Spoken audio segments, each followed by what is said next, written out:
नसीरुद्दीन शाह जब तक ऐसी सुर्खियां बनाते रहते हैं जिससे विवाद की स्थिति पैदा हो, वह भाजपा सरकार और कट्टरपंथी समूह को निशाना बनाते रहते हैं। एक बार फिर उन्होंने विवाद खड़ा कर दिया है। हाल ही में विवाद की वजह उनका इंडियन एक्सप्रेस को दिया इंटरव्यू था।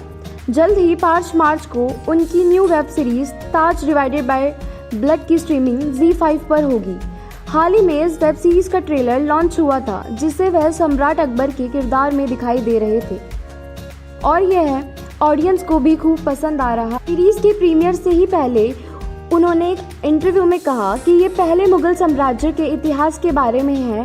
उन्होंने कहा कि मुगल शासकों को सिर्फ आक्रमणकारी और अत्याचारी के रूप में बताया जा रहा है, उनके अच्छे कामों को छुपाने की कोशिश की जा रही है, तभी से वह काफी चर्चा में है। नसीरुद्दीन शाह ने इंडियन एक्सप्रेस को दिए गए इंटरव्यू में कहा, जहां इतिहास के बारे में लोगों को सही जानकारी और सही तर्क नहीं होते, वहाँ नफरत और गलत जानकारी का साम्राज्य होता है। शायद यही कारण है कि देश का एक वर्ग अब बीते हुए कल पर खासकर मुगल साम्राज्य पर दोष मारता है और इस पर मुझे गुस्सा नहीं आता बल्कि हंसी आती है। यह मुझे हैरान करता है और हास्य लगता है कि लोग अकबर और क्रूर शासक नादिर शाह और बाबर के परदादा तैमूर जैसे आक्रमणकारी के बीच में अंतर भी नहीं बता सकते। उन्होंने आगे कहा, अगर मुगल साम्राज्य इतना ही राक्षसी था, विनाशकारी था, तो उसका विरोध करने वाले उनके बनाए स्मारकों को क्यों नहीं गिरा देते? अगर उन्होंने जो कुछ भी किया था वो भयानक था, तो ताजमहल को गिरा दो, लाल किले को गिरा दो, कुतुब मीनार को गिरा दो।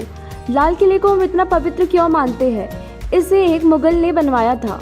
हमें उनका महिमादान करने की जरूरत नहीं है और ना ही उन्हें बदनाम करने की जरूरत है। नसीरुद्दीन शाह के अलावा इस सीरीज में धर्मेंद्र, आदिति राव हैदरी, आसिम गुलाटी, ताहा शाह, शुभम कुमार मेहरा अहम किरदारों में हैं। बता दें, नसीरुद्दीन शाह ने यह बयान तब दिया जब सरकार के मंत्री लगातार मुगल काल की आलोचना कर रहे हैं। बीते कुछ सालों में नाम बदलने की कयावत सी चली आ रही है और आपको पता ही होगा कि राष्ट्रपति भवन में ऐतिहासिक मुगल गार्डन का नाम बदलकर भी अमृत उद्यान कर दिया है।